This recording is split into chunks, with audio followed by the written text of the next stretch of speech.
আসসালামু আলাইকুম রাহমাতুল্লাহি ওয়া বারাকাতুহু। প্রিয় দর্শক, সবাই কেমন আছেন? আশা করি ভালো আছেন। আমার পরিবার প্রবাসী ভাই ব্রাদার এবং বাংলাদেশ যেখান থেকে আমার ভিডিও দেখছেন, ওকে জানাই শুভ সন্ধ্যা। নাম্বার 1, অনেকে আমাকে প্রশ্ন করছে যে ভাইয়া, সংযুক্ত আরব আমিরাতের ভিসা নাকি বন্ধ হয়ে গেছে, সেই বিষয়টা নিয়ে কিছু কথা বলবো।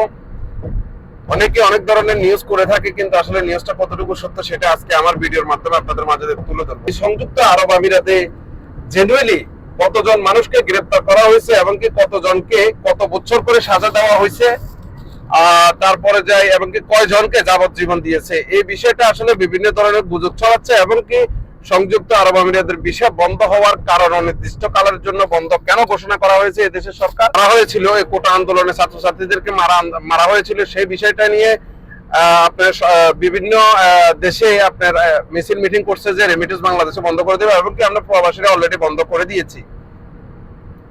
এখন বিষয়টা হচ্ছে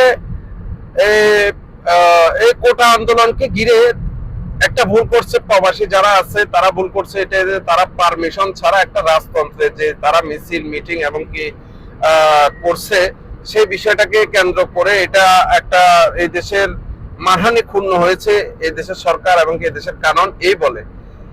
এটাকে ঘিরে কিন্তু প্রায় আপনার 54 জনকে আপনার গ্রেফতার করেছে এবং কি গ্রেফতার করে তাদেরকে 10 বছরের করে সাজা দিয়েছে, আর 3জনকে আপনার যাবজ্জীবন দিয়েছে। ইভেন এই সাজা কমপ্লিট হওয়ার পরে কিন্তু তারা এই দেশে থাকতে পারবে না এবং কি তাদেরকে চলে যেতে হবে অলরেডি বাংলাদেশে, তাদেরকে নো এন্ট্রি মেরে দিবে এবং কি 6টা আরব গালফের ভিতর তারা হয়তো বা ঢুকতে পারবে না। যেটা আমি ডিডি ইন্ডিয়া এক্সপোজ একটা যেটা আপনার আছে নিউজ আছে অনলাইন পত্রিকা ইন্ডিয়ার, সেই অনলাইন পত্রিকা থেকে আমি এটা পেয়েছি। এবং কি সঠিক তথ্য সঠিক খবরটা এটাই যে আসলে অনেকে বিভিন্ন ধরনের কথা বলতেছে যে 54 জনকে যাবজ্জীবন করে দিয়েছে বা 53 জনকে যাবজ্জীবন করে দিয়েছে, আসলে বিষয়টা তা না। 10 বছর করে সশ্রম কারাদণ্ড দিছে, এরা 10 বছর সাজা কমপ্লিট হওয়ার পরে তাদেরকে দেশে প্রেরণ করবে এবং কি 3জনকে যাবজ্জীবন দিয়েছে।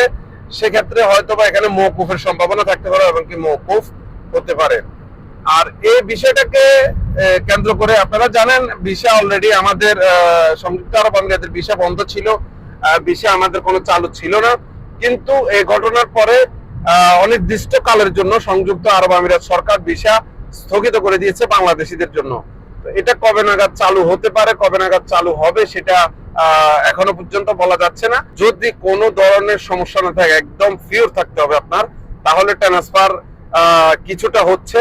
তবে অন্যান্য কার্যক্রম, সকল ধরনের কার্যক্রম কিন্তু সংযুক্ত আরব আমিরাতের বন্ধ করে দিয়েছে এই দেশের সরকার।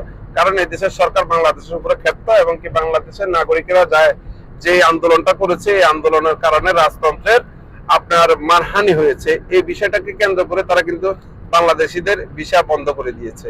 তো আশা করি বিষয়টা বুঝতে পেরেছেন এবং কি ভিডিওটা সর্বোচ্চ শেয়ার করে দিবেন, শেয়ার করে যাতে করে সকলে দেখতে পারে যে সংযুক্ত আরব আমিরাতের ভিসা কেন বন্ধ হয়েছে এবং কি সংযুক্ত আরব আমিরাতে এই লোকগুলাকে গ্রেফতার করে তাদের আসলে সাজা কতদিন দিয়েছে এবং কি কতজন লোককে গ্রেফতার করেছে, যাতে করে সকলে জানতে পারে। যারা আমার কাছ থেকে জানতে চেয়েছেন সংযুক্ত আরব আমিরাতের ভিসা আপডেট, সেই বিষয়টা আমি আপনাদেরকে আসলে সঠিক তথ্য না জেনে দিতে পারতেছি না বলে দুঃখিত। আমি সঠিক খবর নিয়ে এখন আপনাদের মাঝে এই বিষয়টা আপডেট করতেছি।